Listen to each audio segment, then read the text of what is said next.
Good morning students. आज हम BA first year के एजुकेशन से जो यूनिट फर्स्ट है, हमारी यूनिट फर्स्ट में हमने पहला टॉपिक अपना वैदिक कालीन शिक्षा के बारे में हमने पढ़ लिया है। उसके बाद हम आज उसी यूनिट के सेकंड टॉपिक शिक्षा का प्रत्यय के बारे में पढ़ेंगे। जो शिक्षा है, शिक्षा शब्द संस्कृत के शिक्ष धातु से बना हुआ है। ठीक है, इसमें आ प्रत्यय लगाने से शिक्षा शब्द बना है, जिसका अर्थ होता है सीखना और सिखाना। जो शिक्षा शब्द है उसका अर्थ होता है सीखना और सिखाना, और यह संस्कृत के शिक्ष धातु से बना हुआ है। जो शिक्षा है उसे इंग्लिश में हम एजुकेशन कहते हैं, और एजुकेशन जो शब्द आया है वह लैटिन भाषा के एजुकेटम से आया है। तो ये आपकी क्वेश्चन बन सकता है कि जो एजुकेशन वर्ड है वो किस भाषा से आया है, और जो एजुकेटम बना है वो लैटिन भाषा की वर्ड से बना हुआ है, जिसका अर्थ होता है शिक्षित करना। ठीक है, एजुकेटम या एजुकेशन का अर्थ होता है शिक्षित करना। इसमें भी हम एजुकेटम को देखें तो ये भी दो वर्ड से मिलकर बना हुआ है, ई प्लस क्यू से। इसमें ई का अर्थ होता है अंदर से, और ड्यू का अर्थ होता है आगे बढ़ाना या विकसित करना। इस प्रकार हम एजुकेशन के अर्थ को देखें तो इसका अर्थ होता है जो व्यक्ति के अंदर जो शक्तियां होती हैं, क्षमताएं होती हैं, उनको विकसित करना या आगे बढ़ाना ही शिक्षा कहलाता है। शिक्षा के द्वारा ही हम किसी व्यक्ति के अंतर्निहित शक्तियों को विकसित करते हैं, उनका विकास करते हैं। क्योंकि शिक्षा पहले से बच्चे में रहती है, उसी को हमें बस शार्प करके आगे बढ़ाना होता है। और इसके अलावा हम एजुकेशन के लिए और वर्ड देखें तो दो वर्ड्स को और यूज किया जाता है, जिसमें लैटिन भाषा में एजुकेयर और एजुकेयर। तो एजुकेयर का अर्थ होता है शिक्षित करना, किसी बालक को शिक्षित करना, और दूसरा है एडुकेयर, इसका अर्थ होता है निकालना या विकसित करना। निकालना या विकसित करना क्या, अंतर जो बालक के अंदर जो शक्तियां हैं उनको निकालना या विकसित करना ही एजुकेशन है। शिक्षा के लिए हम एक और वर्ड देखें तो विद्या का भी प्रयोग किया जाता है। विद्या भी शब्द जो है भारतीय संस्कृति में से आया है, और यह संस्कृत के विद धातु से मिलकर बना हुआ है। विद जिसका अर्थ होता है जानना, किसी भी चीज को जानना विद्या कहलाता है। ठीक है, यह हम एजुकेशन के कॉन्सेप्ट के अंतर्गत हमने यह देखा कि शिक्षा को किस किस अर्थ में देखा जाता है। अब शिक्षा का एक और अर्थ देखेंगे तो शिक्षा के तीन अर्थ होते हैं। शिक्षा संकुचित अर्थ में शिक्षा का अर्थ क्या होता है, व्यापक अर्थ में शिक्षा का क्या अर्थ होता है, और शिक्षा का वास्तविक अर्थ क्या होता है। शिक्षा के संकुचित अर्थ को देखें अगर हम, तो शिक्षा के लिए जो विद्यालय होते हैं जिसमें एक निश्चित स्थान होता है, निश्चित सीखने वाला कौन, स्टूडेंट, और सिखाने वाला टीचर, जहाँ पे पहले से सोच समझकर शिक्षा के लिए व्यवस्था होती है, वह शिक्षा के संकुचित अर्थ के अंतर्गत आता है। इसमें विद्यालय, कॉलेज आदि स्थान आते हैं। ठीक है, क्योंकि इसमें पहले से इनका निर्माण सोच समझ के किया जाता है शिक्षा के लिए कि यहाँ पे शिक्षा दी जाएगी, और यहाँ पे एक निश्चित पढ़ने वाला होता है, विद्यार्थी होते हैं जिन्हें कहते हैं, और एक पढ़ाने वाले होते हैं, टीचर्स होते हैं। पहले से दिया गया पाठ्यक्रम होता है, पहले से एक निश्चित अवधि होती है कि उसको इतने समय में पूरा करना है।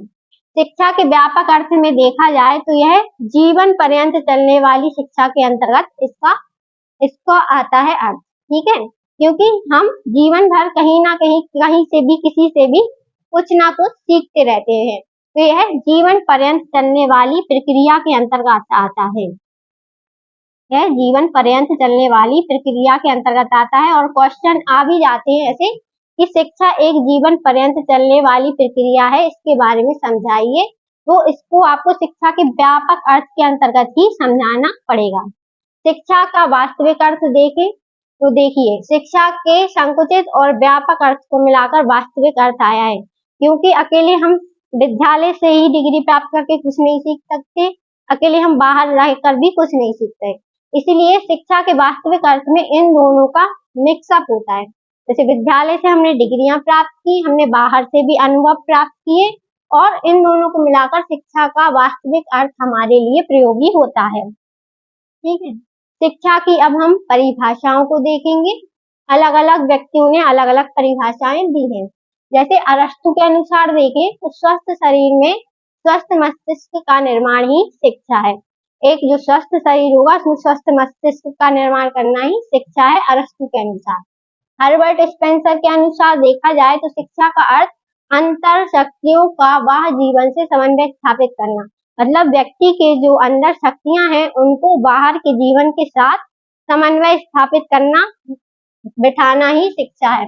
महात्मा गांधी के अनुसार देखा जाए तो शिक्षा से मेरा अभिप्राय बालक और मनुष्य के शरीर, मन तथा आत्मा के बहुमुखी और सर्वोत्तम विकास से है। महात्मा गांधी के अनुसार क्या है? बालक के मन, आत्मा और बहुमुखी विकास शरीर का करना ही शिक्षा के अंतर्गत आता है। इसके अलावा आप परिभाषाओं में आपको क्या लगता है, आपके अनुसार शिक्षा क्या है, आप वह भी लिख सकते हैं, स्वयं के अनुसार लिखकर। अब हम शिक्षा की प्रकृति को देखें अगर, तो शिक्षा की प्रकृति नेचर क्या होता है, तो देखें शिक्षा एक उद्देश्यपूर्ण प्रक्रिया है। जो हमें शिक्षा दी जाती है उसका कोई ना कोई उद्देश्य होता है। हम विद्यालय में भी प्रवेश लेते हैं तो हमारा प्रवेश लेने का भी कोई ना कोई उद्देश्य होता है, इसलिए हमेशा शिक्षा एक उद्देश्यपूर्ण प्रक्रिया होती है। शिक्षा एक सामाजिक प्रक्रिया है। मनुष्य क्या है? एक सामाजिक प्राणी है, वह समाज के बिना व्यक्ति का कोई महत्व नहीं है, इसलिए शिक्षा एक सामाजिक प्रक्रिया है और विद्यालय को एक लघु समाज के रूप में ही देखा जाता है। शिक्षा एक बहुमुखी प्रक्रिया है। शिक्षा के द्वारा क्या है? एक ही चीज का विकास नहीं किया जाता है कि केवल दिमाग का विकास किया जाए, नहीं, शिक्षा के द्वारा शारीरिक, मानसिक, भावनात्मक और व्यक्तिगत चारित्रिक सभी प्रकार के विकास किए जाते हैं, इसीलिए शिक्षा एक बहुमुखी प्रक्रिया है। नेक्स्ट देखिए, शिक्षा विकास की प्रक्रिया है। जो शिक्षा है हमेशा डेवलपमेंट की प्रक्रिया होती है, इसके द्वारा हमेशा हमारे अंदर कुछ ना कुछ बढ़ता ही रहता है, विकास होता है। वृद्धि और विकास में अंतर पूछते हैं तो वृद्धि की एक लिमिट होती है कि एक समय तक ही वृद्धि होती है।